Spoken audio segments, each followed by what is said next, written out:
Here's a little tutorial of my Create a Skull line worksheet that I have available. If you guys bought one of these, thank you. I appreciate it. If you haven't, you can check out tylernicholasart.com and you can buy this Procreate file so you can do these tattoos with your client. So once you download or click the download link in your email, after you got this, it should open up in Procreate, and this is what you'll be looking at. I have a README layer, and then there's a locked group layer. The README is basically just what we're going to go over in this video as a reminder, and then the locked group is all of the elements that are on this sheet.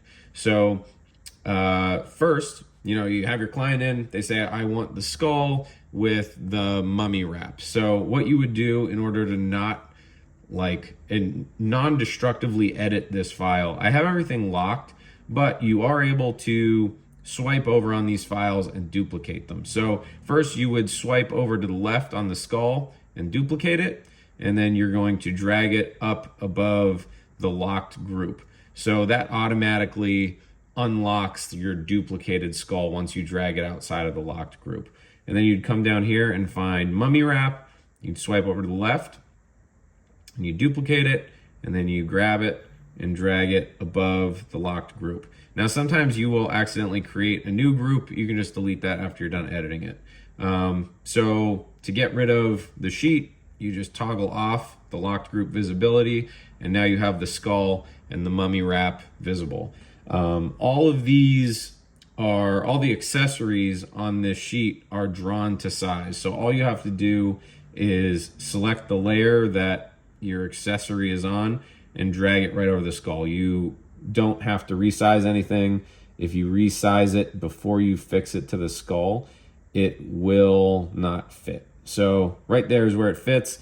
And how you know it's going to fit is there's no gaps in between the lines of the accessory and the skull. So right now, this is what this is looking like.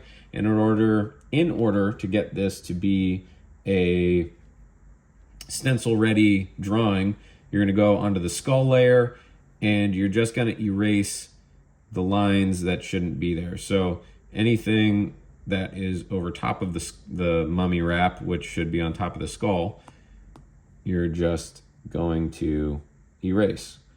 You can do one or more accessories. Some of the accessories won't fit with other ones, like this one won't work with the pipe or the cigarette or the joint or anything like that, because the skull's mouth is covered where those things would go. But you can play around with it and see what works and get creative. You can even draw, on top of this skull and make your own accessories too, make your own sheet. If you do that, take a picture of it, tag me on Instagram. I'd love to see it. But now all the skull lines are gone. You have a stencil ready skull for your client to be able to tattoo them. None of this line work is shaded, obviously, because I want you guys to be able to print these. Once you're done making this, you're able to, print your design or whatever. You got two options. You can either save your design that you made, or you can just delete it and keep this as a clean file. If you do want to save it, I recommend merging the layers that you've duplicated, just because there's like 55 available layers within this Procreate file, I believe. Let's see, canvas information, go to layers, and it'll tell you maximum layers 71. I've already used 17, so there's 54 right now that are available. If I were to merge your skull and mummy wrap, you just pinch like that, and now it's all one layer. We can look on the canvas information again, layers available 55 because we got rid of one of them. If you just want to delete it, all you have to do is swipe over and delete. Now you still have the locked group, which is good, and the README. So if you guys got one of these, I appreciate it. If you want to pick it up, I believe I'm only going to do it for 15 bucks for the digital download on tylernicholasart.com. So yeah, thanks for watching, guys. I'll talk to you later.